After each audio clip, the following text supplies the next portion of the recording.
Welcome to our deep dive. You know, some artists, they just don't stick to one thing, do they? They're always pushing boundaries. Definitely. Always exploring new ways to tell their stories. And The Weeknd. Yeah. He's absolutely one of those artists. And for the fans out there, something pretty exciting is happening. Something that takes his work into, well, a whole different space. Yeah, it really shows that drive, doesn't it, to keep pushing creatively.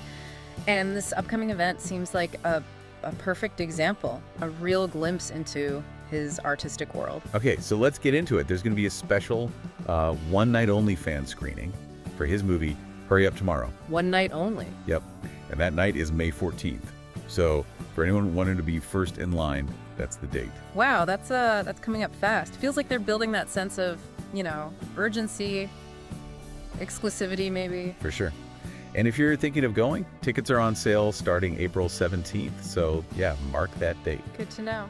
But here's where it gets really interesting. It's not just seeing the movie early. They're also promising never before seen bonus content right after the film. Ah, see, that's smart. Offering something genuinely unique, especially for the dedicated fans, it makes the whole thing feel more significant, Yeah. in today's world with so much content flying around. Absolutely. And there's more for people who want something tangible. Limited edition signed posters and t-shirts. Oh, cool. Yeah, as part of a ticket bundle. And apparently you can grab those bundles right now. So if you're into collecting memorabilia. That makes a lot of sense from an engagement perspective. You get the immediate collectible and the anticipation for the actual screening. Builds excitement on multiple levels. Right. Now, this film, Hurry Up Tomorrow, it's not just, appearing out of the blue. It's tied directly to The Weeknd's album. Same name. Mm-hmm. The album that dropped earlier this year. Exactly. That one made a pretty big splash, debuted high on the Billboard 200 back in February. So there's that connection, the music and the visuals working together. The album probably sets the whole mood, the themes for the movie experience. And this isn't just a long music video. It's being described as a proper psychological thriller. Okay, interesting genre choice. Yeah. Written and directed by Trey Edward Schultz. He's known for some pretty intense, visually striking films. So that sounds promising, especially if you like that kind of movie. Right, Schultz. His background really suggests this won't be just a simple narrative of the songs. It'll likely dig deeper, get complex, maybe even a bit unsettling. Definitely seems that way. Oh. And the cast is also pretty noteworthy. Oh, yeah. Alongside The Weeknd himself. And this is his feature film acting debut, his first lead role. Wow, okay. Big step. Yeah. Yeah. You've also got Barry Keoghan and Jenna Ortega. Okay, that is a compelling lineup. Keoghan and Ortega, they're both, really strong actors. They bring a certain weight to it. Totally. Their involvement adds another layer of interest. And for The Weeknd to jump into this genre for his first big role, it's bold. Very bold. It shows some serious artistic ambition. And wait, there's more. He's not just acting, he's also doing the score for the film. Okay. Makes sense. Along with Daniel Lopatin. You might know him as Winnetrix Point Never. Oh, wow. Lopatin, his film scores are incredible. Very atmospheric, often experimental. Exactly. So that combination for the score Yeah. could be really powerful. Yeah, Lopatin's style could mesh perfectly with that psychological thriller vibe, and The Weeknd's own sound suggests the music, the sound of the film will be absolutely crucial, really immersive. Seems like it. Apparently, Lionsgate, the studio, sees this as a major expansion of his artistic vision, moving into cinema. They're even talking about it possibly creating a sort of new cinematic experience for fans. That's quite a statement. It really speaks to how artists operate now, doesn't it? Not just sticking to music or one art form. This film feels like a very conscious move for him to explore something new. So yeah, quick recap. May 14th, one-night screening. Tickets on sale April 17th.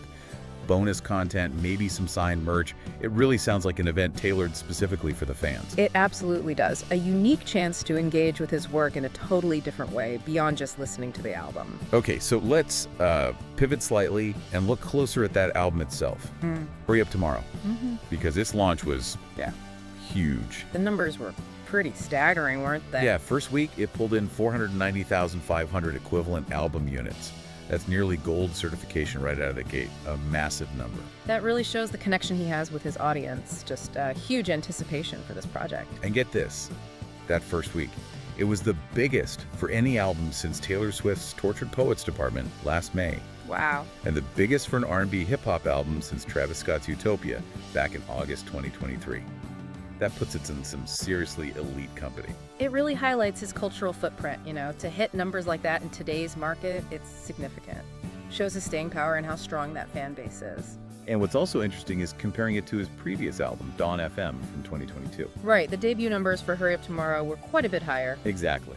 Suggests a real upward swing in terms of that initial impact. Well, there could be a few reasons, right? Maybe stronger marketing this time, or maybe the themes of this album just resonated more deeply. Or perhaps the whole context surrounding it. Yeah, exactly. Because this album, Hurry Up Tomorrow, it's seen as the final part of a trilogy. Right. Following After Hours and Dawn FM, that's a pretty significant body of work developed over several years. Building a trilogy like that shows real long-term vision, a narrative thread connecting them all. Finishing it is a major milestone. And then there's that other layer, the speculation, the talk. That this might be it, under the name The Weeknd. Yeah, that this could actually be his last album under that globally recognized stage name. Yeah. Potentially the end of a really defining era in music. Which adds a whole other dimension. It raises fascinating questions, doesn't it? What does it mean for an artist, especially one at his level of fame, to potentially step away from that identity? Right. Is it about creative reinvention? Yeah. Moving more into film, like we're seeing, or something more personal? Could be any of those. But it definitely frames this whole project, the album, the film, in a different light. So you have this massively successful album, possibly marking the end of an era, and now a film diving deeper into it all, leading up to this exclusive fan event. It feels very deliberate, very significant. It really does. It's like he's orchestrating this whole multifaceted experience as he potentially closes this major chapter. That screening isn't just a premiere, it's almost like a communal moment for the dedicated fans to witness this culmination. Think about that, being there, May 14th. It's more than just seeing a movie early. It could be being part of the end of something huge. What does it signal when an artist reshapes their output so publicly? And what does giving fans that early exclusive access really say about their relationship? Definitely something to ponder.